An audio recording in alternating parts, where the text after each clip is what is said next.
This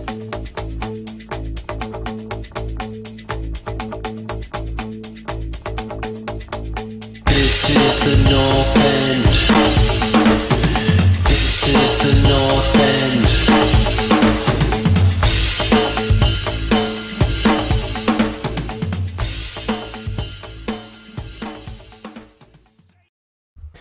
Welcome to the North End podcast, where three Canadians and an Englishman talk about English soccer.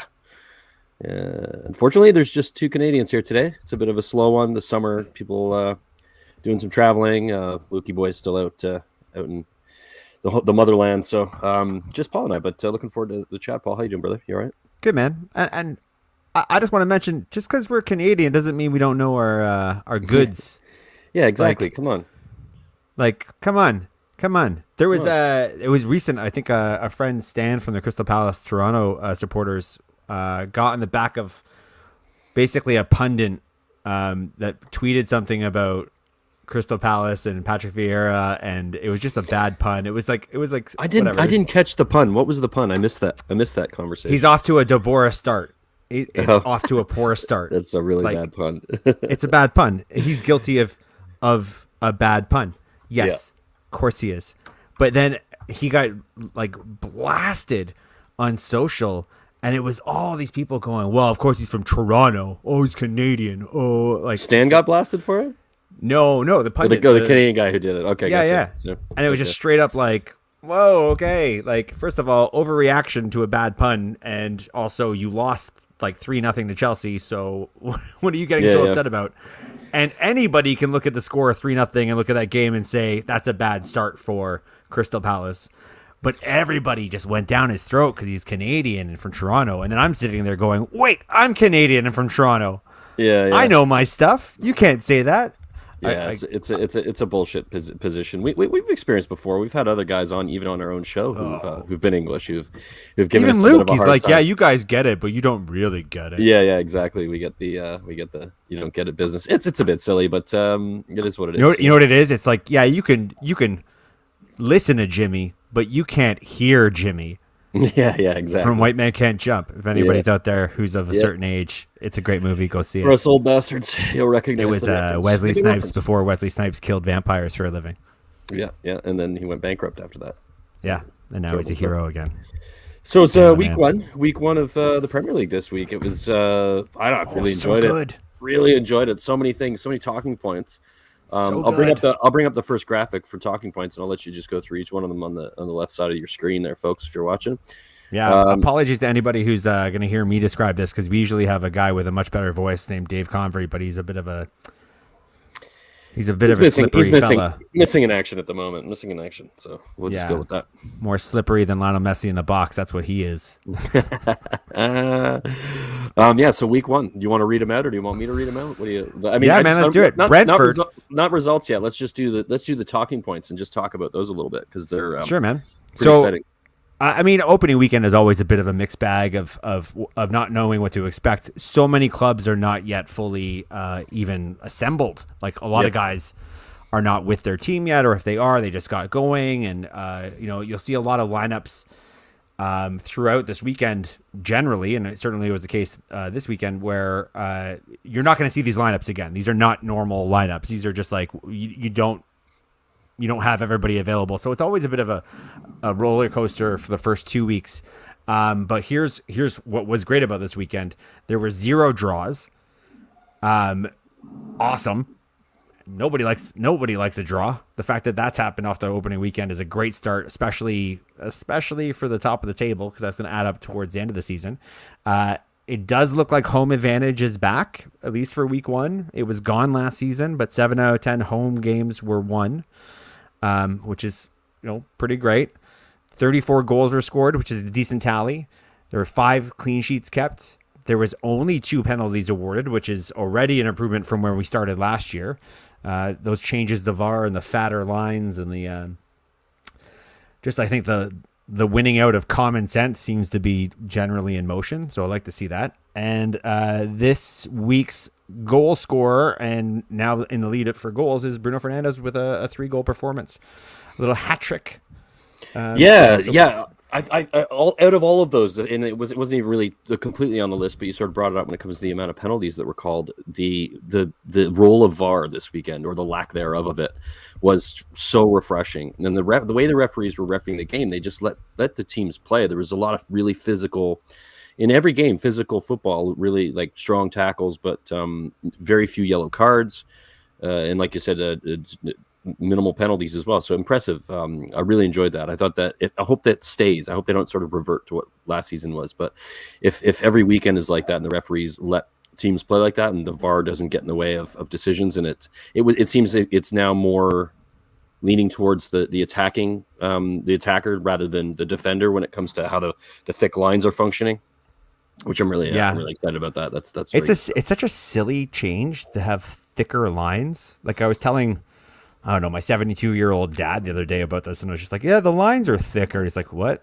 It's very hard to describe how that benefits the attacker, but I think it will. I think it does, because it just means inevitably that they are going to be able to, like, it's the fine margins. The fine margins. Toe doesn't matter now. It's like it's the foot. You know what I mean? They're giving it a little bit more space, and I appreciate that. I think that's a positive for sure. And then there's no like complete and utter what the hell. Like they started last season when they had this brief reinterpretation of the handball and natural body position, and all these silly penalties were being given away, and just disaster after disaster for the first 3 or 4 weeks last year. That seems to have gone, which is great. And yeah, it's sad to say that regular officiating is so refreshing because we went through such a wild ride last year. Yeah, exactly. This is normal, right? That's how it should be. Yeah, that's where we are. Absolutely. Yeah, cool. So you want to go over the scorelines? I'm going to bring them up. So that boys, Brentford. We can see each other. Shock Arsenal 2-0. Who, to be fair, Arsenal were without Lacazette and Aubameyang, but Ivan Toney was the man of the match. Most duels won, most aerial duels won, and the most fouls earned, which is great. I thought he looked great. I thought Brentford looked really good. I thought more than anything, this was probably more a story of Arsenal not looking great, not looking good, not looking. They were up to pace. I think there's a certain emotional charge that you get from having your first ever Premier League game being kind of unveiled in front of fans that you haven't really played for, and for I assume for ages at Brentford. And I think that energy caught Arsenal flat-footed, and I think they didn't have the right personnel out on the field as well. But honestly, I watched this game. I was like, good for Brentford. I was so happy that Brentford won. That manager, there's the Thomas Frank fella. Very likable guy, isn't he? Celebrating that they were top of the table at the end of the game and publicly saying how great is this. And I was like, yes, you know what, man? He gets it. He understands with a wink in his face. Having himself a wee bit of laugh about it, and then he went over to the boy at the end to give him a little shout, which was nice. Yeah, that was beautiful. Well. That was a nice moment. That's good stuff. You want to see that, Yeah, but it's difficult to look at this game and say I don't necessarily know more about Brentford and what they're going to bring to the league as a result of this game. Again, because I thought it was a underprepared Arsenal squad that they faced. I didn't really get it. Like, it was hard to read Brentford. I did think I saw a lot of Ivan Toney I thought was really interesting, and I'm going to be keeping my eye on him. I think the hype might be real. I think there's moments in that really game. Good, really good in that game. He played a lot deeper than he usually does as well. Usually he's on the last man, but he was dropping deep, doing a little a little bit of playmaking as well, which was cool to see. I was really impressed with their intensity. I thought that Arsenal didn't recognize that was going to be the case, that this was going to be a team back in the Premier League 74 years, at home for the first time in a year and a half with the fans, post-COVID. Or not post-COVID, but post-vaccination COVID, and being able to, just draw on that and just go out and work, like just work rate more than anything. But there's some quality in the side as well, like more so than I expected. I was impressed with Brentford. Yeah, I was as well. I still have them dropping, and it's just that thing. It's like there's just so many things that I don't. I think I will like them as much as I can. But I think they'll be just above it. I just think because there's other teams that have like been really scraping that the edge of relegation for a while. We talked about Southampton being one of those teams, and of course Burnley are there to some extent as well. That I think I could see Brentford again. It's one game, so it's hard to get too excited. But I could see the way they play being difficult for every side in the league, rather than it being like. They remind me of, not style wise, but a bit like what Leeds did when they came up and Sheffield United did when they came up. They look the part. They don't look like a championship team. They look like they've got Premier League players. Now there are, it's not the full team, but there's enough quality that they might keep them up. But we'll see how that pans out. Yeah, I just kind of keep going back to you can't tell if they're a Premier League ready team until they play a Premier League team. And I did not think what I saw from Arsenal was. Unfortunately, what are your thoughts on Aubameyang and Lacazette being out? Now, I get it on the first game of the season, but apparently they're out again for next week. It seems like I don't know if it's a fitness issue. It seems strange to me that they're both out for the first 2 games of the season. They're 2 top goal scorers and playmakers. It's hard to say. There's a lot of buzz about Aubameyang specifically being shopped around, a lot of attachments to him and Barca. If their head's not in it, that's a reason to pull them out. It's not like Arsenal necessarily are in a position where, the 3 games that they don't have them until the window shuts is going to cost them that much, because they're not really going for a title, or like those fine margins of drop points shouldn't affect them that much. Yeah. They're going to get killed by Chelsea on the weekend, but we'll see how that plays out. I don't see those guys moving. I just don't think there's been enough time for Arsenal to do anything to recover from their sale. So it might be that their heads are turned and their heads just aren't in the game, or it could be like they're both older players. They could just have legitimate physical. Yeah, for sure. One thing to note too, that Ben White was probably for a $15 million center half was one of the worst players in the pitch in that game. He was absolutely terrible. I saw a meme of his statistics, and it was just absolutely shocking how bad he was. So. Just wanted to point that out for I know he's coming into a new team and he's got to get coached, but it was pretty rough to watch when you spend that kind of money on a player. But anyway, moving on from that game, we talked a lot about it. And you must have loved it. You were just like, I was enjoying it. Yeah, it's a great way to start the weekend. I mean, it's my birthday weekend, right? So I had a really good weekend. It was across the board, really fun. Nice. Yeah. I'll tell you who else had a really good weekend. Man United. That's true. Hosting they did. Leeds, hated rivals Leeds, smashing 5-1 win for Man United. After they reveal Raphael Varane at the start of the game, which is a really cool, classy way to debut a player. Old school debut of a player, right? Nothing on social. They just had him walk out there, get the jersey, and wave to the. The only thing that would have been more old school if they actually had him sign a contract in the middle of the field on a table that they folded up and brought out. That would have been fun. Which is, I would like somebody to bring that back, because that's always a fun old school way to do stuff. Bruno Fernandes with a beautiful hat trick.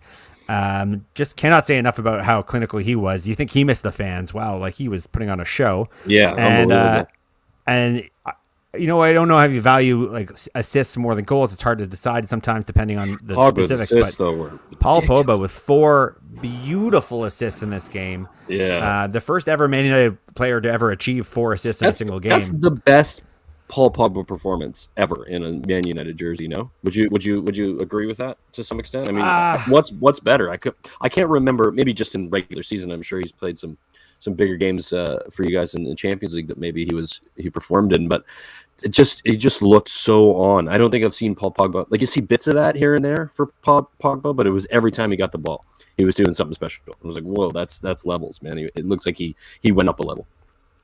Yeah, it's hard to pinpoint the performance. I mean, 4 assists is a great output. Like he was really great. He's had other games where he's been very dominant in different ways, like controlling from the back. Right. So it's hard to pinpoint like the exacts. My biggest thing, and I'm a Man United fan, I'm going to be like super excited about stuff, but like there isn't a team that Man United line up probably better against in terms of style of play than Leeds. It's true. Leeds just open up the field and they just try to run at you, and they were short. You spanked them last year too, didn't you? Like we did. I remember if I remember 4-1 or 4-0 or something like that. I actually think it was like a 6-2. Oh, was it? Yeah, it was a lot of goals. I remember it just being. Yeah, I think you're right. I think it was you smashed them up. I remember it being like you said the same thing. That's why I remembered it. You're like, yeah, they're perfect for us because they are so open and style wise, it suits you. It's great, but it's not necessarily. Don't everybody get super excited. Like Bruno Fernandes is not going to score a hat trick every game. No. Yeah. It would be great if he did, but it's not going to happen. So yeah, this was a great game, and I want to be fair to Leeds as well. They had some guys who were out, so it's not really like we're not going to get a clear sense of what Leeds are going to be this season based on this first game against Man United. It's almost like they had to get this one out of the way, get healthier, and then start playing Bielsa ball again if they can. Yeah. But the Ayling goal I think is probably worth mentioning because I think beautiful goal in a weekend of 5 or 6 like really great quality top bin goals. It's contender for goal of the week. Like he smashed it. It was quite lovely. Yeah. Wow. At first I thought there was a deflection, and then I watched it like 2 or 3 times. I'm like, no, that just like had a really nice swerve at the end of it and went top corner. Oh yeah, he killed it. I like that guy. I Yeah, I think he's well. like a perfect Leeds player as well. I think if you took him anywhere else, his performance levels would drip. Like I just think he's exactly where he needs to be on the Suits him exact for right sure. team. Yeah, I'd agree. Yeah. So the next game, less exciting. Burnley hosting Brighton. Brighton come back from behind to win with 2 goal scorers off the bench, which is always nice because then you can get kind of a pat on the back for the manager. Not too much to describe in this game. I think Burnley got off to a very early start. I don't think Burnley gave much indication that there's anything more to them this season than there has been in the past. Yeah, they haven't done anything again, right? Like from a transfer perspective. Very quiet window. Yeah. They're big, they're physical. They scored a header from a defender in the box early. But then after that, Brighton in the second half just kind of like took over the game. Very little possession for Burnley. Yeah, it was. And even Brighton, I can say, like they still look defensively very sound. There's a fella Shane Duff who signed with Brighton over the summer from Glasgow Celtic. He was immense as a center back. That's a replacement for what's his nuts at Arsenal. He's one of the Ben White replacements. Yeah. Like it's they needed to kind of rebolster the mid and their center back position, so they did.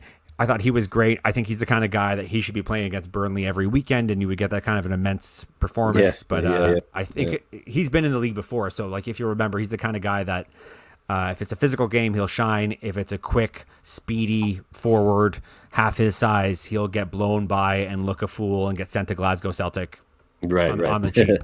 Yeah. So a lot of fantasy owners, I think, are probably going to get excited because he's worth 4.0. But, there's a reason why he's worth 4.0 in the league. Like, right. He's not great, guys. He's not great. Speaking of not great, Chelsea hosting Crystal Palace 3-0.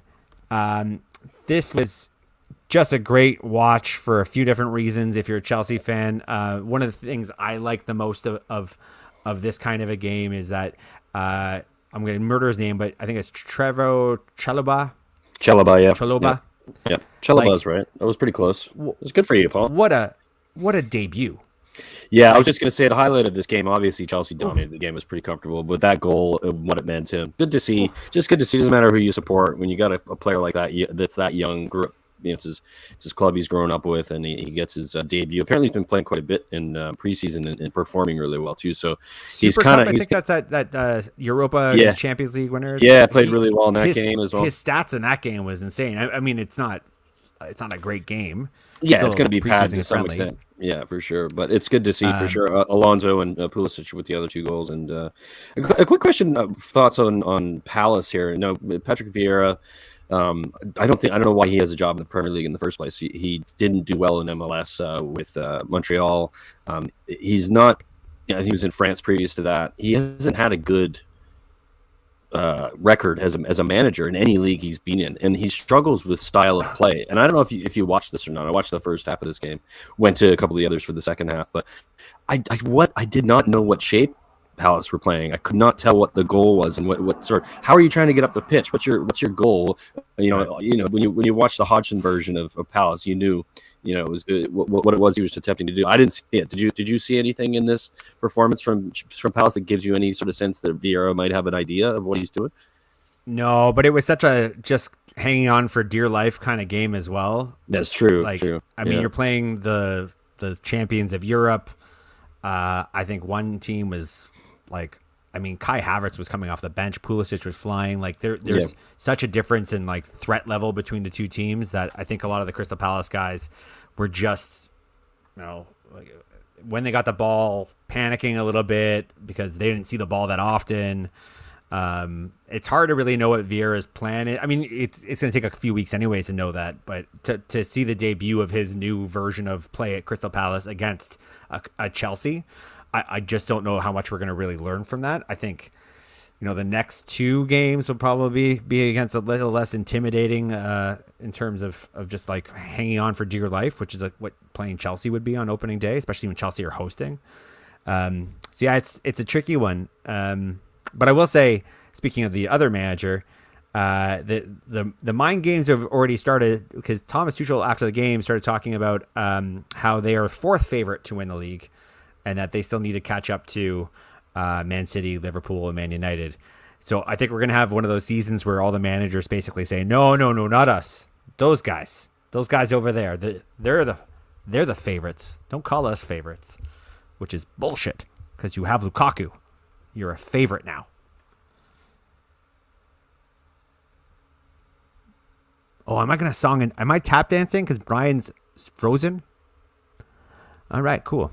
Here's the deal, guys. I've always wanted my own show. And now I have one. And what we're going to talk about in the sexiest voice I can throw is the short length of players in the Premier League. Too long? Too short? I don't know. Send me your comments. Let's throw them in. Let's figure this out. No, but in all reality, guys, I have about 30 seconds of stalling before this will start to get weird. And I'm hoping Brian rejoins us because the entire show, the whole premise of the show is conversations with other people. Football, banter, beer, repeat. There's no banter if it's just me talking at a camera. I mean, maybe I could banter with myself, talk about how crystal blue my eyes are, flirt yeah. I mean, that's maybe something there. I don't know, guys. I don't know. But what I do know is we could probably move on to the next game.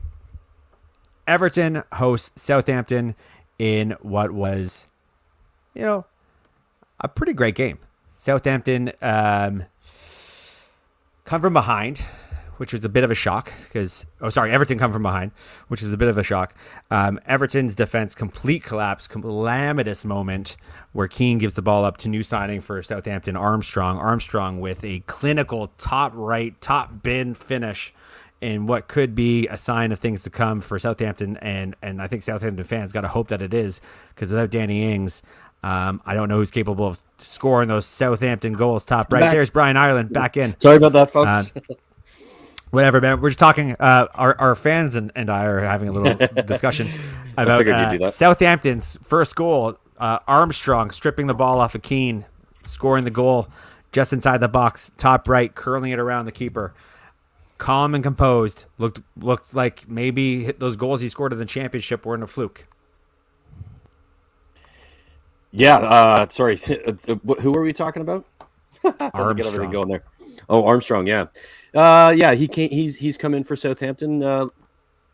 3-1 though to Everton. I don't think Everton were going to be that dominant against Southampton, but it is Southampton. Sorry, I'm just going to bring up my stuff here. I had to get everything working again. Sure, buddy. Richarlison, who's fresh off of the gold medal in the Olympics, wasn't expected to play this game, but did play and looked great. Got the man of the match, despite the fact that Decore got one of the best goals of the weekend with a spin and turn, top corner in the box with 3 guys around him. Beautiful goal. That Calvert-Lewin goal too, though, that diving header that we used for a cover was fantastic. Ooh, very nice. When's the last time you saw a striker in the Premier League dive in that kind of, I don't care what happens next, but I'm getting this ball first? I don't think I can remember it, to be honest with you. I don't know that I've seen that in a long time. Yeah, and he was like right. Dominic Calvert-Lewin is a gutsy finisher. He is growing in reputation for me every game I see him, and he's a bit of a throwback player. He's a very old school 9, not a ton of trickery or he doesn't have any Berbatov touches, but get the ball anywhere near him in the box. He's classic 9, deadly, yeah. Absolutely, great player. I like him a lot. Really, really fun to watch. He's going to help Everton out a lot for sure this season. We like him. As he did last season. I like him a lot. Leicester beat Wolves. They host Wolves. They beat Wolves. Jamie Vardy off to a quick start. What I loved about Jamie Vardy, by the way, Jamie Vardy scores a goal. And some players like maybe miss the fans in different ways, but he misses the fans in this way. He scores a goal, runs straight up to the Wolves fans, and starts howling at them. Yeah, it's so Jamie Vardy though, isn't it? So good. Yeah, it's so Jamie Vardy. Yeah. Do you think a lot of his issues last year with goal scoring was that the lack of fans, because he's such a an entertainer as a player? You know, I think it's some players. I think it gets to them that they don't have that same connection or ability to kind of to show off a little bit. I think it suits him a lot. So we'll see how it pans out the rest of the season. But he didn't score I don't know how many. What did he get, like 6 goals last season or something like that? Yeah, but he had some injuries. Yeah, true. I get the general sense that he's the kind of guy, because he's such an underdog. His story is such an underdog. Mm-hmm. I get the feeling that he probably feeds and thrives off the idea of I'll show you. Like, whoever said he couldn't do something, I think that's the kind of that's even more than the show off thing, right? Yeah, the response to being so then doubted, I think right? when he's in front of fans and somebody's booing him, or the other way fans are kind of talking some smack at him, I think he's the kind of guy who internalizes that and turns it into fuel, and that maybe gets him to play a little bit faster, a little bit harder, or last a little bit longer on the pitch. Who knows? There's a lot of reasons why maybe he had an off season. Let's not forget he's not a young guy either. So true. It could be catching up to him a little bit, but he was Golden Boot the season prior, so it's hard to go from to go from Golden Boot to such little output. But of course, injuries can come into play. Then I do think the fans, for him to some extent, affected his performances. The lack of fans. And I'm going to happily say that Ricardo Pereira, who was injured for the majority of last season and who insisted on the goal Vardy scored this weekend, is and was a big miss for them last season. Like, he is so... The move that he made to get around the defender so he could even cross the ball to Vardy was the kind of sensational right back play that makes me wonder why this guy wasn't snapped up before Leicester found him. Like, he had been around for a while. He's not like a young guy.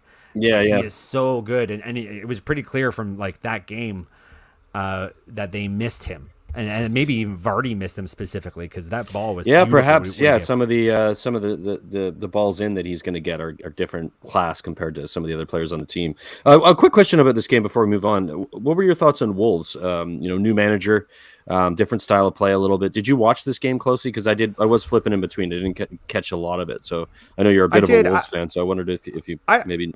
I didn't think it was dramatically like, it was weird. I didn't all of a sudden feel like this wasn't like a Nuno Wolves. Like, it didn't seem like a night and day setup to me. I don't think he's had a chance to really like impact the personnel on the pitch yet. It was a game where I can honestly tell you that if Traore could score a goal, oh man, he's just finishing is so atrocious. Like, it's crazy. There was opportunities, and it was opportunities based on their style of play. Like, it wasn't just fluky stuff that he missed. It was stuff that the build up was good, and they got build up was well. It was a lot of they still feel very counter to me. Like, it was pressing to catch the other team on the counter. I didn't think their build up play was that great. But Leicester are a very sound defensive team, so it's difficult to kind of evaluate. For sure. So I'm still kind of trying to get my head around who this new Wolves team are and what their style of play is. But from what I saw, it wasn't dramatically different from what I had seen under Nuno. Okay. Spurs have, including this weekend, the fact they lost 1-0. Like, curious to see what we're up against. Should be fun. We'll get into that in the preview. I mean, if you have the one game where Traore can actually put the ball in the net, you might be in trouble. But that's 1 in 20. Yeah, it'll happen against Spurs for sure. You're probably fine. I'll tell you who wasn't fine. Our friends at Aston Villa, who lost 3-2 to promoted side Watford. Ooh, see, this one was more surprising than the Brentford Arsenal one for me. I thought so. I just was shocked at how they were getting spanked. I mean, they came back into the game at the very end of it, but being 3-0 down to Watford, promoted team. Just very surprising to me. A Villa side, I guess what we have to take into account is that they aren't, they're not going to immediately gel. It's going to take a bit of time for the new players to come in and for them to change the style of play. Everything went through Grealish before, and as soon as that isn't the case anymore, there needs to be an adjustment. So perhaps that's a bit of the issue, and it'll take them a few games to understand what it is they're going to do. So, style of play, build up play, how they're going to do that. Because when you lose your talisman like that and everything changes, it's different, right? Yeah, I just thought they just generally looked poor. Like, it's hard to single out certain players, but I thought their left back had a terrible day. We have Matty Target. sorry to interrupt, Paul. We have a Villa gentleman in the comments who might want to join us. Should we invite him on, or do you want to let A him villain. suffer? A villain. Yeah, let's invite a villain on. All right, let me just hide this really quick, and We're gonna invite a villain on, guys. We're gonna be talking to an Aston Villa supporter, so everybody be respectful. Remember that they lost 3-2, and that emotions run deep, and that this might be a difficult time for this particular fan. So nobody say anything too nasty in the comments, because that would be unkind. I'm sorry, I don't know what's happening. We're not gonna get a villain. No, I don't know. It was like my computer's doing weird stuff.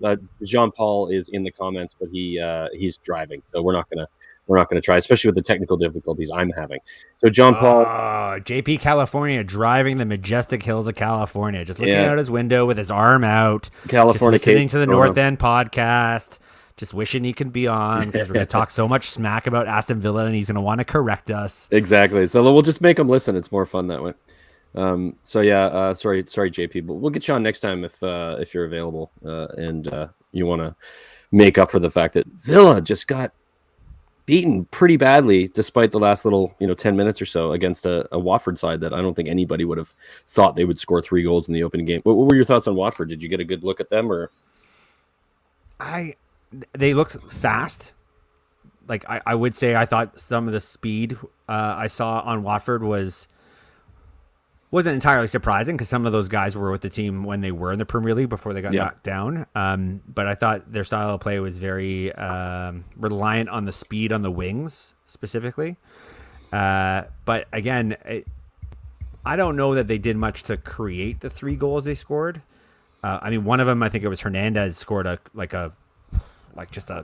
anybody could have been in net. That could have been Man United he scored against. It was such a great goal. But I did think some of the wing play was troubling. But that's when I kind of look at Matty Target and say I think he had a bit of a stinker. Oh, okay. So yeah, it's still. I'd like to say I learned more, but they still felt very similar to the Watford I saw when they were in the Premier League. Very reliant on the speed on the wings. Right. So more of probably a Villa issue than it was a Watford issue in this game when it comes to being prepared and new players in the side and getting them sort of on the same page and playing well together. I think I don't want to be disrespectful to Watford, but I do think this was more of a Villa, Aston Villa not getting their shit together. Yeah, from the highlights, it looked like it was errors from Villa that caused the Watford goals rather than it was Watford being brilliant. But yeah, it was. I think that was sort of the state of play in this case. Yeah. Onward and upward. Norwich hosting Liverpool and fall to Liverpool 3-0 on Van Dijk's return to the Premier League after a lengthy injury with a broken something or other in his lower half. Mo Salah flexes his muscles against newly promoted Norwich. Mo Salah having a hell of a game. He was brilliant. Captain, so I was very happy with that. I didn't captain him. I don't know why I didn't do that. It was so dumb. Ugh. I don't know, but unless you captain Bruno. I captained Son, which was good too, but like... he always scores against clean sheet.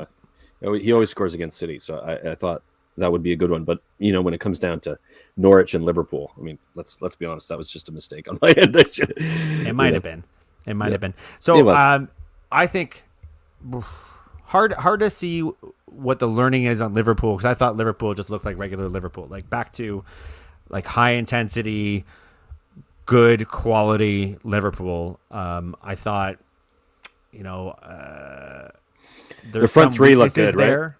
I think their left back that's filling in for Robertson. He struggled a bit. So, I think he's only going to be there for a couple of games. I think Robertson's injury is not going to be that lengthy. Yeah. So I do think if anybody going into the next couple of games has an opportunity to target anything, it's probably getting down that left side and really making that guy feel uncomfortable. But generally, I thought. Liverpool did the business. They could have easily had 2 more. That front 3, when they did finally play together, Firmino, Mane, and Salah did the usual like moments of wow. Like, yeah, really incredible stuff. Yeah, it's a classic from like 2 seasons ago, basically. yeah, You're like, just whoa. like to Yeah, the and point where they were trying to unselfish. pass each other, unselfish, Yeah, like passing instead of shooting because it was time to feed the other guy. Then yeah. like they got to that place. That's what they It's kind of great. lost, I thought, last season to some extent, was that sort of unselfish, just like the most important thing is finishing. Let's get it in the net. I don't care who Totally, puts it there. They would sort of totally. Mane versus Salah, and who's going to score more goals, and they would be selfish and not take the pass. And in this game, it looked really very much like, let's just, Yeah. even to a fault to some extent. I think there was a point where Salah put a ball across and he just should have banged it in because he would have scored, and they ended up missing the goal. And it was like, well, I mean, it's good to see that they're from a Liverpool perspective, good to see they're doing that. So, Oh, I think if you're a Liverpool fan, you're watching that game and going, yes, yes, yeah, you're feeling a little bit back to some extent. You're like, that's the yes, Liverpool I know and love. And of course, yeah. defensively, very sound as well. And I mean, it's Norwich. They didn't really offer too much. They were better than I thought. They had a little bit going forward. And Billy Gilmore looked pretty good. I thought my take on Norwich was that they are a team that will really wrestle possession. I think when they have possession, they know how to keep it. I think Billy Gilmore is a great engine room for them. I thought his stats in a losing cause were fucking phenomenal. Very good. Yeah, I would agree. Yeah, he was their best player. I think for it was sure. like 90% accuracy in passing, and he had like 6 or 7 long balls, and I think he had the fourth most touches of anybody in the pitch. Like I've said it before, I really like this Billy Gilmore kid. So I think they're going to be very reliant on possession, but I think when they don't have the ball, they're still Norwich. I think the big boys with the big offenses are still going to cut them up. I wasn't overly impressed with their final third. Yeah, that's where they fall down, I think, in this league, and that why they won't get anywhere unless they can bring in Pookie. Pookie isn't enough. They had that brought on that striker towards the end of the game, and I can't remember the guy's name, but had a really good record in I think it was in Germany, Leverkusen. I think he played for. Yeah, I can't think of his name, but he came on and let me just see. I think we got it here. Ida, Adah. I think that's how you say it. He came on for Pookie. He looked really good. But I just don't think it was 77th minute. I think the substitutions were quite late for Norwich, and you're like, you're down 3 goals at this point. You should probably they try to need make somebody a move. because Pookie's not like we know what he is in the Premier League. Like he had his moment. He had his moment. Yeah, and it was like at times you're like, wow, this Pookie guy's like it's a Pookie party, but it didn't last. It burnt out. Like, burned out very quickly. It was an easy one to suss out. I think when you analyze what he was doing, it was like, oh, okay, that's easy to defend. We just got to defend it, and they his did, ceiling is very clear. I think. Yeah.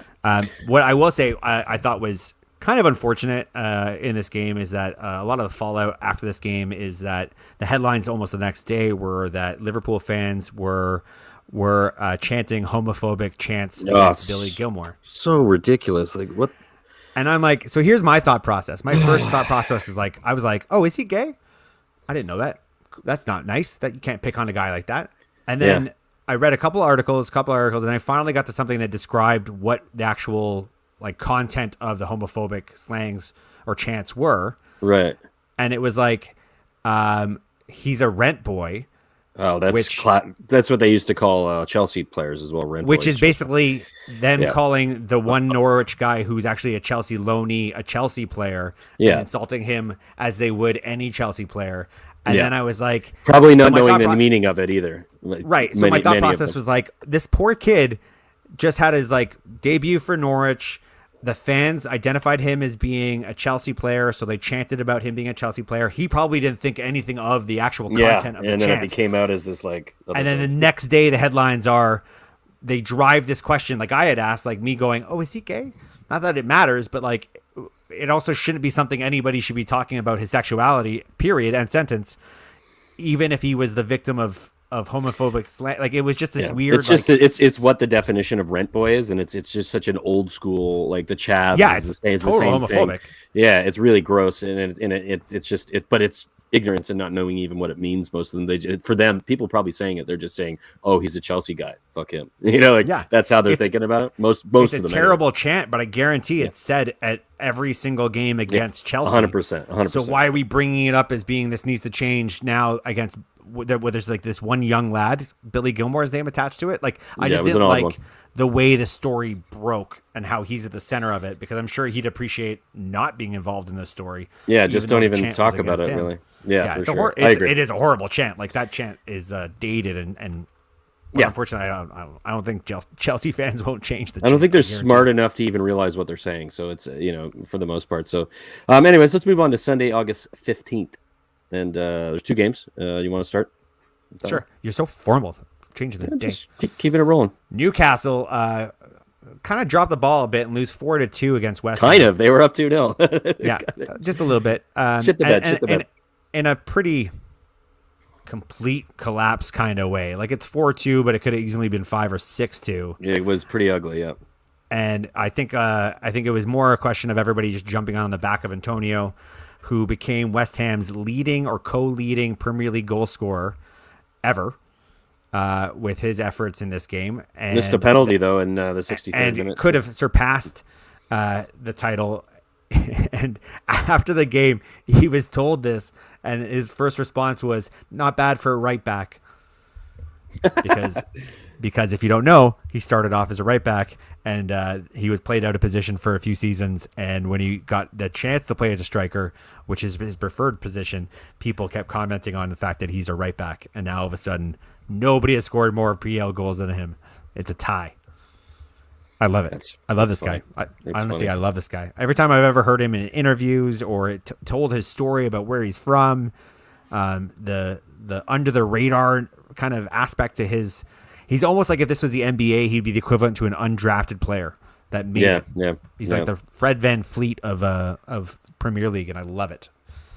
I love great it. Performance. Great performance from West Ham. Great comebacks. The key players that, obviously you mentioned Antonio, but Souček was really good as well, who's a player that I got him in my fantasy team because I just think he's often on the score sheet and he always affects games. So good, solid player.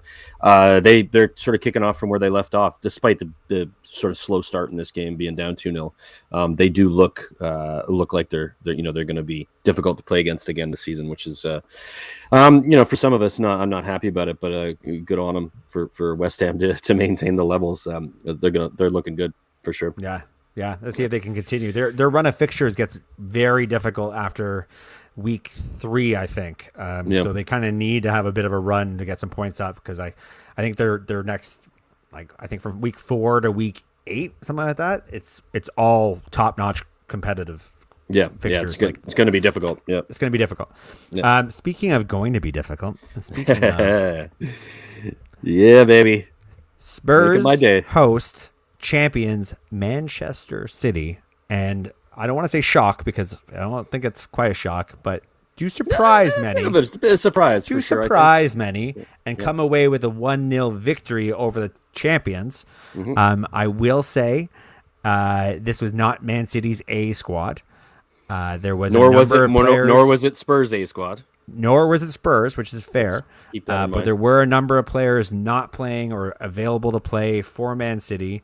Like whenever Nathan Ake plays for Man City, I want to look into like what their actual record is when he plays. Not that it's his fault, but it always seems that whenever they have a slow start. He was targeted though, and it was and Mendy on that side as well. Mendy and him on the left. Mendy. As soon as Sonny ran into that space to score the goal, I was like, "This is going to be great." I just want to point out, Spurs played really well after about 20 minutes. The first 20 minutes, they were kind of sitting deep and making some errors and getting messed up. Shout out to Jaffa Tanganga. He was my breakout player of last season. Monster. I probably should have picked him this season because what a performance! What a performance! He basically had the two of the best players on the left hand side and Grealish and Sterling in his pocket for the entire game. Didn't give him anything, and like just some of the tackles, some of the physicality, it was just beautiful to watch. And Spurs, I think, surprised a lot of people. I predicted a 1-0 Spurs win in both a fantasy thing that Nina and I are both in, as well as on the Two Brians on my other channel. I said Spurs are going to win this 1-0. It's going to be a surprise. Didn't you end up changing your pick to 1-1 on the Two Brians? I listened to you. I know your show. I kept it at 1-0. I said 1-0 in the end. I'm nearly positive. If I did it, I made an error because I picked 1-0 in my other thing, and we got the 3 points. But again, I didn't think it was going to be. It's the best time to play City is the beginning of the season. Because they're the best team in the league. They have most of the players are going to be on international duty in some tournament or another. They probably have the most internationals in their side, and they have a small squad. They only have. I think they have the smallest squad in England in 25 players that they typically. I saw a chart on it and I was like, whoa, that's nuts.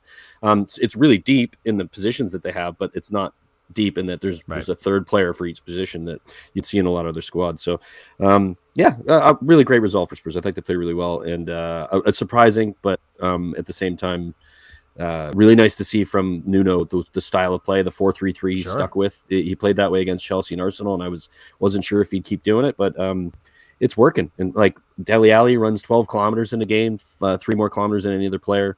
Box to box on the left hand side, really solid performance. Different type of performance from Dele, so different type of performance from all the players. It's good to see without Harry Kane.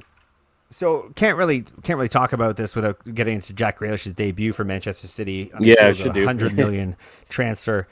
He played the 8, the left side of a midfield 3, which is, I think, a bit of a rarity for him. I think he has played it before. I think he certainly can play it, but it's not a norm for him. He usually plays further up the field on the left wing. Yeah, he usually plays where Sterling plays, essentially. Yeah. So my thoughts from what I saw were, I thought he was one of the best players on the pitch. I think he was the best player for Man City. I'd agree. I also thought having him play where he played left Fernandinho a little bit exposed. I think if you consider what happened on the side that he was covering, we talk about Mendy being out to lunch. We talk about Ake kind of looking exposed, that side being targeted. I don't think Jack Grealish assisted in that. I don't think he offered enough of a shield off the ball to be it's almost like a luxury player to put out there. Like you're kind of foregoing the defensive side of things. And again, you can find a way to make this work. I think City's defense could be much better with just the Laporte back there instead of. So there's a lot of signs that this could work. But from what I saw, despite the fact he was again the best player on the pitch for Man City, I saw a lot of stuff happen that was happening because his profile as a player isn't necessarily somebody who's going to help out on the defensive side of things. And it did feel like at times Fernandinho was kind of just exposed. Yeah, especially on that side, right? When you've got Sterling and him playing, like you said, he's normally playing further up the pitch. He's not a player that typically comes back and defends. You don't see him doing that because he's not used to having to. But when you play him in that 3, the midfield 3, not the front 3, you are going to expose the player behind him, which was Mendy in this case, right. And then of course the left sided Ake in the left sided center half, and then of course Fernandinho has to cover for him to some extent. So there's space, which I think Spurs exploited on a few occasions. Should have been probably 2 or 3-0 if we're being honest about at least the finish that what's his name missed. It was wide open net. Mahrez. Mahrez missed one, which they had a couple of chances like that. Fernandinho, I think, off a header off of either a free kick or a ball into the box. Lloris came out and kind of half-assed punched it and just didn't get it on net. So it was a good performance from Spurs, and it's exciting. It was fun to watch. It wasn't boring. We didn't score and then sit back for the next 80 minutes like we did last season. So that was good. I thought so. On the flip of this, from what I saw of Tottenham, I thought Tanganga for sure was critical. But I also thought, and this is kind of related to what I just said about being exposed down Grealish's side. Lucas Moura he was unbelievably good. Yeah, he's been really good since the middle of last season. Been one of our best players. This isn't I'm not surprised he's that good. He's obviously a very talented player, but when you look at what he did, and he did it on the side that Grealish was on and Mendy was on and Ake was on, it's if you're going to stand a chance of doing anything this game, that side and that player need to have an impact, and he stepped up and he did it. And it's good tactics. It's good tactics, tactical awareness from Nuno. But he was going to play there anyway. But I agree. I think he was fantastic. I think across the board, Davinson Sanchez had one of the best games I've seen him have in a Spurs shirt in a long time, since probably 2016, 2017. Unbelievable tackle against De Bruyne in the last. It's probably the last 2 minutes of the game. Slid across, and Oliver Skip was really, really good. Started first 10 minutes, 15 minutes, looked a bit sketch, and then got into the game, and then was absolutely solid. Højbjerg solid, just across the board. It was the energy in the team was more than I've seen. They looked fit, and that was great.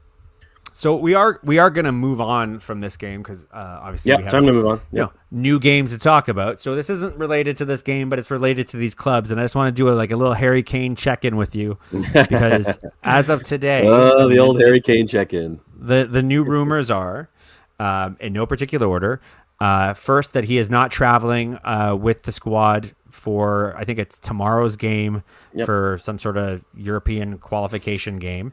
Yeah, You don't need him. It's how I always like, if he's not ready yet and you don't need him, then why travel with him if you're trying to get him ready to play on the weekend? Yep. I have no necessarily, like, it doesn't mean anything by itself. But then the other rumors are that Daniel Levy is just flat out saying no to 125 million bid, 130 million bid. He's just saying no. Like, his stance is no. Here's my understanding of the situation, and there was some new news released today. There was a big article about it.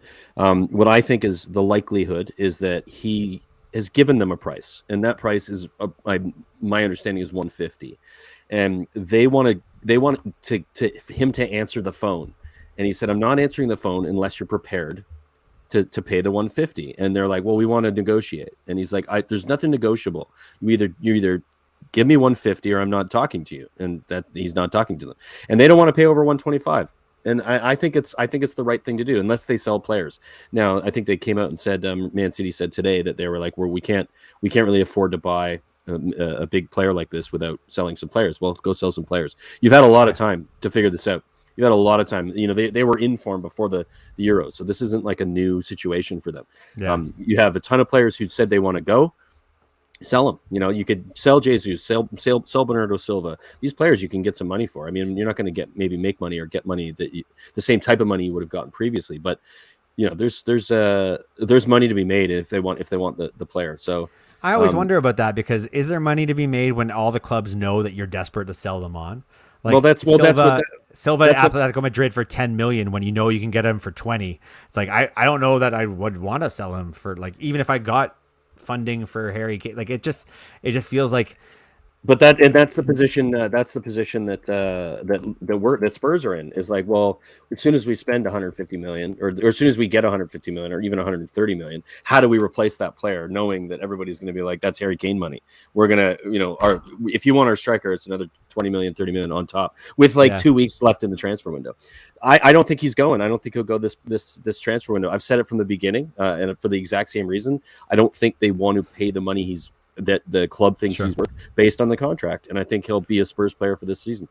That's how I look at the math on this. Like, the economics of this are, for me, 120 million, 150 million, whatever it is. Yeah. Daniel Levy knows that he can sell Harry Kane next year for at least 100 million, barring any injury or anything unless something drastic happens, right? And we get another season out of him. So. Right. So you got 100 million, and let's say he drops from 150 to 100. Okay, cool. Yep. Well, is he worth 50 million to keep this season? And the benefits of that and the goal scoring and not having to find a less than ideal option to replace him, like, all that probably is me going, you know what, it probably is. And I also I think it is. I think for Levy, 100 million minimum. He could go for 120 next year. So you're only really losing 30 million. Yeah. So and that's about what you'd pay for a good striker probably right now. And so, like, why wouldn't you just do it, right? It makes, like, from a financial perspective, from Spurs perspective, business wise, it makes zero sense at this point.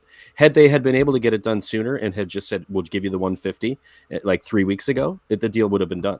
But because this has gone on the way it's gone on, I don't see it getting done. And I think that's likely what will happen. Who's amazing at selling players to fund purchases out of nowhere? Chelsea. Oh yeah, they do it all the time. This summer, they have sold enough players to exceed the amount they've paid out to buy Lukaku. So I'm gonna bring in a guest at the moment to talk about that, because he just was doing a bit of dancing in the background, because he's arguably benefited from this. JP California. What up, JP? How's it going, buddy? How we doing, fellas? Can you guys hear me? We can. There's like a really high pitched sound in the background. Is somebody like doing laundry or something? No. Is there a fan on? No, not at all. I got a fan in the background from one of you guys, though. Oh, that's just me being outside. I'm outside. Oh, I don't have anything. Is it terrible? It's pretty bad. Nah. Yeah. Do you hear it, Paul? Or let me plug in. Yeah, hear the sound of what might be nature. No, it's like really high pitched sound. Now, anyways, let's keep the conversation rolling. JP, it's fine. We'll just go with it. Cool. Sorry. It's all good. It's all listeners. good. These things happen. JP, you son of a bitch, you failed us. So JP, you were dancing in the background about Chelsea's sales. Because I have this theory, it's that Chelsea don't spend well on strikers, and I think you could literally look at their striker history to show that they struggle with strikers since Drogba. You know, they got Diego Costa, and Diego Costa did okay, like did really well, but in the meantime, the players they've sold, Salah, De Bruyne, Lukaku, you know, it's crazy. And they just sold Tammy Abraham for like 40 million with a buyback of 80, which is crazy. But on the retrospect, if Lukaku's 100, Harry Kane's 100, right? They're roughly the same age. No. Wait, hold on. I haven't finished. Lukaku's 100, Harry Kane's 150. I said he's at least 100, right? And so that means Harry Kane's actually done it in England constantly for almost most 10 years last season. So I mean, come on, season. Lukaku's done well in England, but he's never done Harry Kane well. Not even close, yeah. Right? So that means Harry Kane is at least 100 mil. I mean, if Jack Grealish is 100 mil, and that's just the English tax on him, I'm going to say Harry Kane is easily 150. Nobody is disagreeing that he's at least 100 mil. Like it's a weird. No, that's an obvious thing. I'm just furthering your stance that I think Harry Kane is at least 150. They should hold their ground. 150? You think he's 150? I mean, I think he's anywhere 125 to 150. But that's like but I also think the current market is crazy, right? It's not about the market though; it's what he's valued to the club, and the club he has 3 years left on his contract. So in that knowing you have that power, 100%. And it's Manchester City and the money that they have and that they spend. I mean, I still think he's going. I said that before. I still think he's going. They will, they'll sell their stadium for $500 million to fund this, right? And they'll get their way around FFP, which has been laxed right now anyway. So they're going. I don't think they will. I don't think Levy will let it happen now. As I was saying, I think so. They'll sell somebody to get the $30 million they need to make it happen. Can we just circle back to my point about Chelsea because Harry Kane's great, but it's till it happens, it's just speculation. But Chelsea, somebody tell me how they sell Tammy Abraham for 40 mil when he had 6 goals last season in the Premier League. I feel like that number is like a mismatch, though, because he wasn't played enough. He really wasn't last year, right? He was hated on by Tuchel. Right, but he's going to Roma in a league where the Italian teams don't have a lot of money to spend. 40 million to them. Did you hear the deal? Probably the Premier League equivalent of 70. They're like right now. So the weird thing is they're selling players for like 10 mil. Yeah. So Abraham's probably only going for 10 mil right now, but they're promising to pay 30 million in 3 years. And I'm like, is anybody else looking at this and being like, are you guys just doing the Barcelona and the Real Madrid problem right now? You're like literally putting loans that you're going to make money in the future. Like, I feel like Serie A, these teams that are doing this are making the same problems, and they're going to be in so much trouble in 2 years. So here's like an example of this. Lukaku was bought by Inter Milan from Manchester United, and part of the purchase for 75 million, something thereabouts, was performance clauses. Mm-hmm. So he scored a certain number of goals where a clause hit that they had to pay 40 million cash, right then and there last season. Part of their reason for selling it supposedly is because they didn't have the 40 million to cover the contract they had when they bought him with Man United. And that if he had not hit those performance goals, they may have still been able to keep him because they were still paying slowly the original sum to Man United. I'm not shocked. It's just like this weird finance setup over there. But for me, that's where I'm like, 40 million for Tammy maybe makes sense now if it's 40 million, but if there's a deal where only 10 million up front and then 30 spent out however many years after that makes some sense. But I still go to Chelsea's ability to sell a lot of these players for prices where I just don't see the value for the team that buys it. Always surprises me. Their total fringe players go for often 20 million, 25 million, where fringe players should be 12, 10, 12, 15 maybe. Mark my words, Billy Gilmore sold next summer, 30 million. No problem. Because where's he going to play for them with Conte? Where's he going to play for them with some of the players they have? And they'll buy him back. They'll buy him back a few years later, and they'll have a buyback for 50 million in 3 years, right? It's exactly when that Scottish lad wins the Ballon d'Or, they'll wish they had him. All right, lads. We are an hour into the show, and welcoming JP. Thank you for being here, brother. Doesn't mean it's over. We've got to talk next week. So I'm going to bring up It does mean we're about to start talking very fast, though, JP. Yeah, it's gonna go a little faster. JP, I am going to ask you to mute unless you're talking. If you could do that, because that sound is torture. Does it take it off? Is it good now? No, it's worse. If you mute your mic, that was me muted. No, I muted for a solid second. This is you muted right now. Now it's muted on the muted in StreamYard. Oh yes, that's refreshing. It's like my ears aren't screaming into me anymore. Yeah, so keep it muted in StreamYard for us. When you're talking, unmute it, and then we'll be better off. All right, so let's get into previews. We got week 2 to talk about. Here we go. Liverpool off to a blinder of a start in week 1. Host Burnley, who will probably test the physical recovery of Van Dijk, if anything, but should probably ultimately serve not that much of a challenge against Liverpool based on what we saw in week 1. So I'm expecting Liverpool win. Personally, I put some money on it. I've bundled a couple bets together, and Liverpool beating Burnley is one of them. Aston Villa hosts Newcastle in what is you can't really state this enough, a very heated rivalry between these two clubs. And both of them, having lost in week 1, need a performance, need a result. And I love this game. It's so early. It's already set up to be a heated affair. It's not clear who's going to be the better team. There's going to be question marks up and down the pitch. I'm looking forward to this one. What do you guys say? Let's go with JP first here because it is his team. I'd be curious. Do you think Villa are going to respond based on the performance last week? I really do. Dean Smith has a really good way of having his teams respond well. I think it's going to be a 3-1 Villa win. I don't see Newcastle having enough. A lot of people believe, they're a mid-table team. I think they're one injury away from being a relegation team. All right, St. Maximin or Luke's standby lover of Wilson. Callum Wilson, the standby lover. yeah. I mean, it's either him or it's Villa new boy up top. And why am I blanking on his name? The guy that we just bought from Southampton. Danny Ings. Danny Ings, which will be super interesting. Danny Ings. That's the biggest problem, I think, for Dean Smith and Villa fans is we scratch our head because we just bought a forward and 2 wingers, and we already had a starting forward. So does Danny Ings drop to the 10 and we play a 4-2-3-1 where we play with Buendia and Bailey outside? What are we doing with Watkins? Watkins played outside at his previous team from the left hand side as a winger, so he can play in that position. So if they're both going to play, arguably that's what you'd see happening. He's actually quite quick, and his ball in is pretty good as well. He did do that, and I think he does it well. And his heat map shows he actually collects on the left side of the field more. Spends a lot of time though over there anyway. So, but Dean Smith said he did not buy him to put him on the wing, and he wouldn't have spent the money to put him on the wing. So he's basically saying, hey, I don't want Watkins to play left mid. Maybe he's doing that to fool people, and he will play him there. I personally think they'll play like a 4-4-1-1 4-4-2. 4-4-2. Bring back the 4-4-2. But in that case, we should have just kept Steve Bruce. So I don't know. Like I don't like a 4-4-2 at all.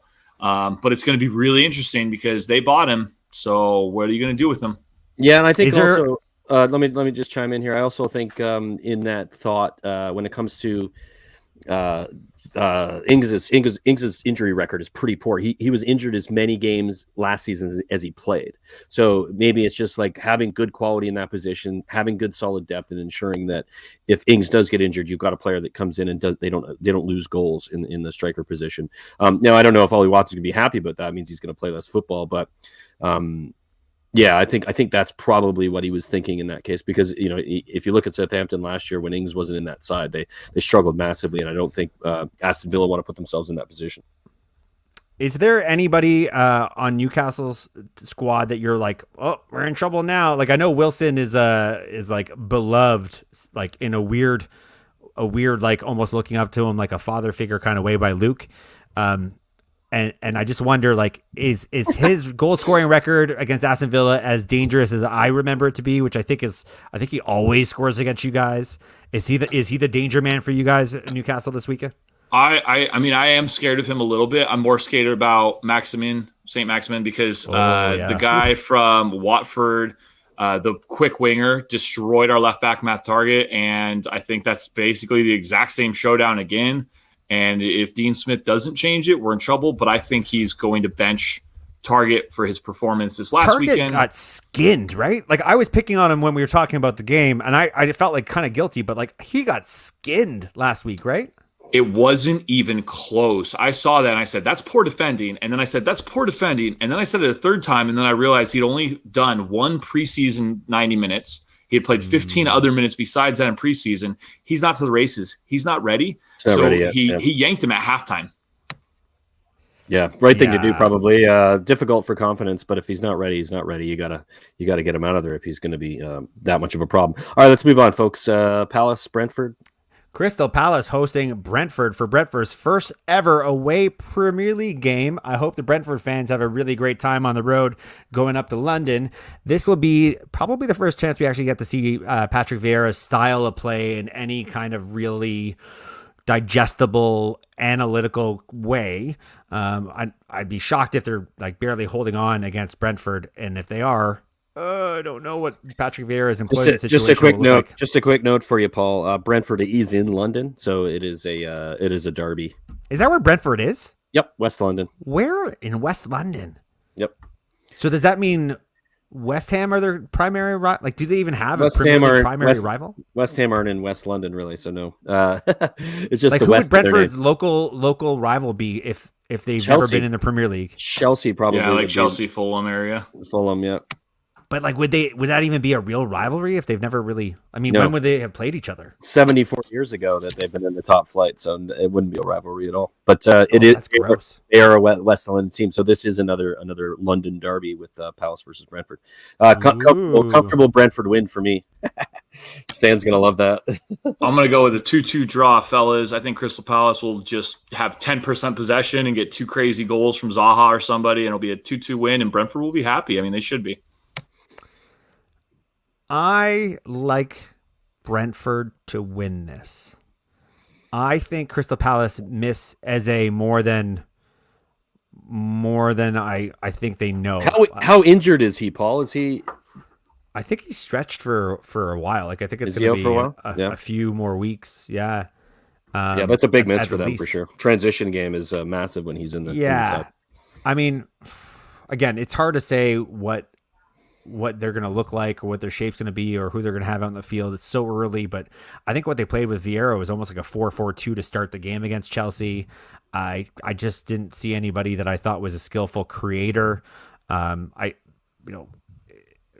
Yes, the tip of the spear was Zaha is a very capable attacker. We all know that about him, but he barely got the ball in the game at the weekend, though. You got to get the ball to your attackers. Yeah, and they were playing Chelsea, so that's different. But yeah, it's true. And the midfield is going to be difficult there. But I do think that Vieira's setup, or lack thereof, is going to make Palace really, really struggle going forward. Yeah. Like, getting the ball in transition it just didn't look like it even existed. And like you said, it is against Chelsea, so it's perhaps in this game they'll have a bit more of the ball. I can't tell you the last time Crystal Palace had a clean sheet. Like, their defensive record. It's a fresh new season. It's a fresh new chapter. It's a fresh new whatever the cliche is. But like, if you go back from last season, like, their defense has been pretty not great. And they purchased Anderson, who's a very good ball moving defender, but is maybe not the guy who's going to help them get clean sheets. And Brentford, from what I saw, again, I don't think they have the depth to last far into the season. But Ivan Toney kind of seemingly announcing himself to the world, and a few other players on Brentford, like, they've got a defined style of play, and I think the juice will still be up for them. I think they're still going to be super pumped to be in the Premier League, and every game's going to be a bit of a novelty. And if I can tell you anything about that manager of theirs, he looks like a guy who can get a team hyped up. Yeah, that's what I was thinking. Like, I think the difference between these sides will be the management. I think that Brentford are really well managed, and they have been for a few years. It's just they've struggled to get past the playoffs and get promoted. But Vieira, again, I think Vieira is out of his depth in the Premier League. I don't even think he should be managing a Premier League team, and I think Palace are going to struggle. And I think he'll be the first one to get sacked probably sometime in November. Yeah, well, watch out. If we know anything, it's that Crystal Palace fans will attack Toronto-based soccer fans for expressing opinion. So watch the comments light up. Twitter is they're gonna be all over me. Can't wait. Brendan Dunlop was the name of the guy that got attacked. I remembered his name late. Oh, it was Brendan Dunlop, wasn't it? Yeah. He needs a haircut, but he is an Aston Villa fan, so we should speak up to him a little. He's also Canadian, so I guess that's important too. Leeds host Everton in what I think will be probably the first showing of Bielsa ball this season in a game that, will Leeds be able to do what they did last season, that high tempo run and gun style of play in front of their home fans? Second season syndrome, does it kick in? Or is it second season syndrome? We'll have to find out. But I wonder.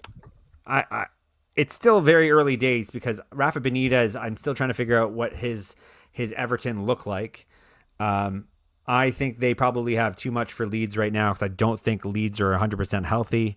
I think Calvert-Lewin in the box is clinical as hell. And I'm going to blank on his name a little bit, but he was the summer signing for Everton from Newcastle. He's been around the block. Fellas, help me out. I'm going to tell you his name right now. It's Andrew Townsend. Oh, and Townsend, yeah, former Spurs player. Yeah, so I was like, why would they go get Townsend? And then I looked into his stats, and his success ratio for crosses into the box very high. Was so high that I immediately was like, oh, and he's going to have Dominic Calvert-Lewin on the end of those crosses? Yep. Oh, I get it now. I see what's going to happen. He's replacing James, and not in the same ability wise, but the creation wise, like that ball across from the right hand side to hit Dominic Calvert-Lewin. It's such a basic skill set that he seems to still have that kind of has like, you can almost say it's left the Premier League a little bit. It's done by fullbacks usually rather than a right-sided winger. It's exactly done by like the more overlapping of a Trent Alexander-Arnold kind of mold. Yeah. So exactly. I don't. I'm excited about this game. I do at least hope to see that Leeds are not going to be a second season syndrome. Like, I want to see, win or lose, I just want to see them go and do the Bielsa ball thing where it's fearless and it's high tempo and it's just sit back and relax and enjoy yourself. I do expect Everton to have enough to beat Leeds, but for me, it's really important that Leeds be that force of just chaos in the Premier League because it's just such a fun way to watch a game. Yeah. All right, guys. But let's roll through some of these because they're should be pretty quick. And Man City hosting Norwich in what should be, I think, just a straightforward kicking the shit out of Norwich. They need to recover from their loss against Spurs. I feel sorry for Norwich. They're hosting Norwich. I do think KDB will be healthy to start this game. So there will be a bit of a reveal, I think, on how the new look Man City with Jack Grealish lineup forms. Is Grealish going to play an 8 again and have KDB join him in the midfield? Is that even possible? I think this is a good test against Norwich, who are a high possession team. Can they wrestle that ball away from that Norwich midfield? I don't know. I hope to find out.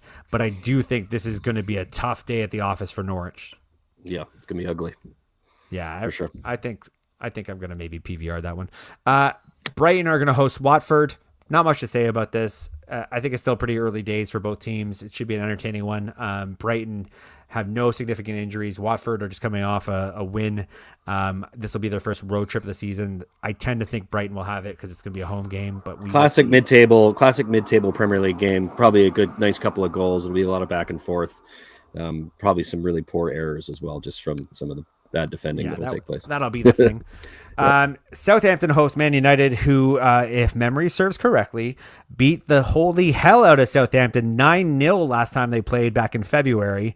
I don't think Southampton's defense got any better since that drubbing. They got worse. I think they got worse. I think they sold their best center back, and I think they've got no Danny Ings anymore. And I don't know. This is going to be a very bad day for Southampton. I hope, as a Man United fan who's wearing a Wolves jersey, I hope that is exactly what happens. Some of the question marks around this game are, will Raphael Varane make his debut for Man United? I will tell you, I think that's unlikely. Will Jadon Sancho made his debut for Man United? I can tell you that I think that is more likely to happen. I think you see Sancho in this game for sure. Varane too soon. I think he needs a bit more time with the squad. Too soon. Man United had a closed door game against Burnley on Tuesday. Raphael Varane did not participate. Jadon Sancho did start that game. Phil Jones finally fucking played a game. So they're still doing preseason after the season started. Is that what you're telling me? They are still doing some preseason stuff against Burnley, and it was a 3-1 win for Man United. But everybody had a chance to play the game. I don't think any one player played more than, I think, 45 minutes. And there were no major injuries coming out of that, which is nice. But I think this is probably a pretty easy game to put money on the over, whatever the odds are. Just bet over because I expect Man United to score quite a few goals against Southampton for this one. Where I do not expect to see as many goals would be Wolves hosting their former manager, Nuno, and Spurs. This one feels like a 1-0 to somebody. Probably going to say 1-0 to Spurs. But I don't expect a high-scoring game in this one, Brian. Yeah, I don't think there's going to be a ton of goals either. I think 1-0 is probably appropriate from a Spurs, and I think it will be 1-0 Spurs. I think Nuno is he's gonna know his old team really, really well. He's gonna know how to set up against them. He's gonna know their weaknesses. He's gonna know their strengths. He's gonna know what to do to isolate them and to manage them based on the squad he now has, if he knows them well enough. So, which I think he does. I think he's had a pretty good preseason with the players that are probably going to play. You'll see a very similar lineup that you saw against Man City. I don't think it'll change a heck of a lot. There's no reason for it to. It was really solid performance, so why change what's working in that case? I think it's relatively comfortable for Spurs. I think they'll be solid defensively and they'll get some chances going forward. I hopefully can score a few more goals and get some goals from other players. Sonny, I love when Sonny scores, but I'd like to see Bergwijn start putting them in with the chances he gets. So he does seem to be a little bit less than clinical. Yeah, that's an understatement. I think that's maybe just a side effect of like when you play in the Dutch league, you tend to get more options. He started really well. It comes down to his confidence. He started really well. Let's not get into how he started. Yeah, he did started incredibly well. Yeah, making a mask out of his fucking hand. He was incredible in the first few games. The last time he got really good chances was that Liverpool game last season when we lost in the last minute when Firmino got the header and he missed a sitter. Like I think maybe he missed 2 sitters and he hasn't scored. I think he scored 1 goal since, maybe 2. It's like ridiculous. Like he went from being, 4 or 5 goals maybe a season probably with a few assists to I think he scored once last season. And it's just like that's just not good enough for a left-sided forward or right-sided forward. So yeah, but should be good enough. Not good enough. Should be a fun game though. Looking forward to it. I'm looking forward to what let's just say game of the week. Let's not make a big deal about it, but game of the week. Week. Arsenal host Chelsea. London rivalry reborn. The big question in this game, will Lukaku make his second Chelsea debut and beat the holy hell out of Arsenal, who I can only describe as the sky is falling team right now, because if you're an Arsenal fan, you're probably running around in a circle screaming the end is near or the end is near. Arteta out or whatever, or like wishing that you could get like, well, let's not talk about what you wish you could do, but let's just say you brought this upon yourselves, Arsenal fans. You were ungrateful for a long time with a certain manager that was really, really good and you didn't really realize how good he was, whatever. I think this is straightforward. I think Lukaku starts this game. I'm curious to know if Timo Werner starts with him or if it's Kai Havertz, because Kai Havertz didn't play last week. I look now at what Lukaku brings to this Chelsea squad, and I actually fundamentally don't understand what their best 11 is anymore in like a major way. I don't get, like, I don't know what to expect every week with their front 3 or 4. Like, I don't know who that should be, which is great. Horrible it's great for them. Fantasy. It's great for them. Yeah. Great for them. Horrible for like fantasy. It's like dealing with City again with fucking who's he going to start this week? Yeah. Because there's so many options that it won't even be about personnel changes. It'll be like, well, now they're going to play with 3 up front. They're now going to play with front 2. And it's going to be like, it's going to be chaos. But I think Lukaku starts majority JP, of the did you want to add something, JP? You had your hand up there. Yeah, I you guys said game of the week, so I'm going to say 1-0 to Chelsea, and I'm going to say it's a bore fest. I'm going to say it's lame Probably as a right. duck. Lukaku gets out and plays 30 minutes. He gets the winning goal. It's over. You guys cursed it. Yeah. I think you're wrong. I think it's probably a 3-4-1 win by Chelsea. They're going to spank them off the park. It's going to be ugly, and Lukaku's going to get a brace. And he's going to start, and it's going to be ugly for Arsenal. And then they got to play City the week after and do the same thing's going to happen to them again. If you're smart, that has nothing to do with me being Chelsea. That has nothing to do with me being a Spurs fan, by the way. You pick up 1 or 2 Chelsea fantasy league players. You pick up 3 Man U players in fantasy league, and you pick up a few Man City players in fantasy league to rack up those points. You got to add some Liverpool players in there. You're forgetting Alexander-Arnold. Man City players, you never know who's going to play. Chelsea players, you now never know who's going to play. Never know. Yeah, Man United, Liverpool, load it up. Bruno, Salah. You got to have them in your side. You got to have them in your fantasy. I'm not convinced. Everybody's like, you got to have the Bruno and you have to have Salah. Bruno had a hat trick the first game, and that's amazing. But he's not going to do that again this season. He's still solid, very expensive. Though. He's still solid, but like for the price that you can get you can get two other very good players for that same. I can get him in my side. I'm gonna try. I'm gonna have both. I promise. Everybody's rushing to get him. You'll see me at the bottom of the table again at the end of the season, like I always am. So, all right, let's move on. We got one more game to talk about, and then I got one thing to mention. Did you guys see what happened today with the open practice at Chelsea? Yes, I did. For the audience, I'll explain it. So they're having a pretty standard open practice at Chelsea. This regular thing that happens at open practices is that you walk around the crowd and you ask them questions, and eventually you give them a mic to give a chance to like give their answer to something. So there's footage of this dude getting on the mic and immediately going, "Oh yeah, I have something to say. Get Timo Werner out of my club today. Get him out now." And then all the fans around him start getting up and saying, "You get out! You get out!" It was just such a weird, very strange. It was on Twitter. It was so strange, wild, man. Strange moment, yeah. Sure. You just won the Champions League. He played a role in helping you win the Champions League. Just chill out. He's been there for one season. No wonder the strikers there don't work out. Yeah. Too much pressure. It's nuts. Okay, last game. West Ham hosts Leicester. Not much to say about this other than traditionally, last couple of seasons, this fixture has always been very entertaining. Yep, it is typically an entertaining game for sure. I got myself a mojito, guys, that was just made for me. So cheers to you guys. That was from my girlfriend. Did Nina make that for you? She did. Wonderful stuff. You don't deserve her. You know that, right? She's too good for you? Oh, yeah, for sure. I'm well aware of the situation, but I'm going to take advantage of it. That. I'm going to counter you guys. I think this game is game of the week. I think West Ham Leicester is going to be legit. I think it's going to be a slugfest. You know, I look at Leeds Everton. I think that one could be a slugfest, but I think this will be closer, certainly in that sense. If that's what you mean, JP, it's going to be more fun to watch because I think it's going to be like a 2-3 slugfest. Maybe the first half is nothing, and then the second half just blows the life. It could be anything. What I like about what you just said is it's very plausible because Antonio is definitely on form right now for West Ham, and Leicester have a center back situation that's not enviable. They are weak right now in center back, and Antonio is just like, I wouldn't want to play him. So I think you're right. I do think JP. I think I'll agree with you that you could switch that for the game of the week as far as like how close it'll be. It'll be a tighter game. It'll be more interesting. There'll be probably some back and forth. Whereas I just think Chelsea are going to smash Arsenal because Arsenal are crap, and they don't have no Lacazette, no Aubameyang again this week. So that's gonna kill them. But I would argue that I think despite Leicester's defensive problems, they're a better side than West Ham, and I think they'll eke it. But it'll be 2-1 or 3-2 or something. It'll be close, and there'll be some goals for sure. Brian's going to watch Arsenal lose to Chelsea with a box of tissues beside him, if you know what I mean. Well, it's a weird one. It's a weird one. I'll be doing both. I'll dick in hand and crying at the same time. Been there. Yeah, been there before. Right. All right. Well, that brings us to the end. It's been fantastic, of course. And JP, thank you for coming on, brother. We do appreciate having you. California. Thanks for having me, fellas. Sorry about the noise. I don't know what's going on.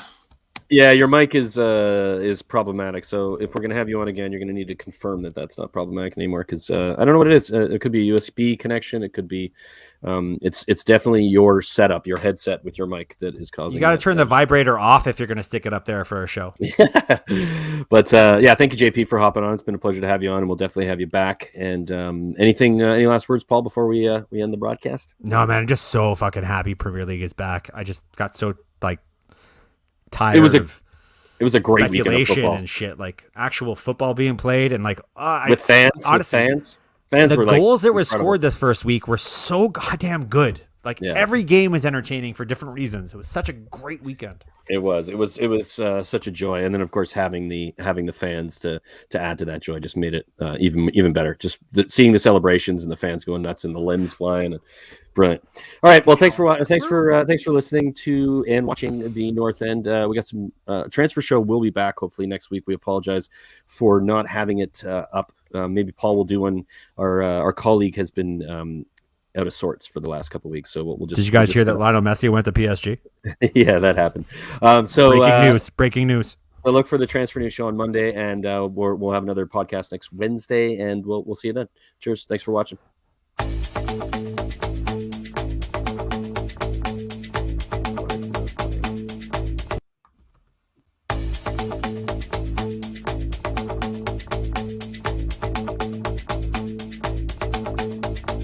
This is the North End.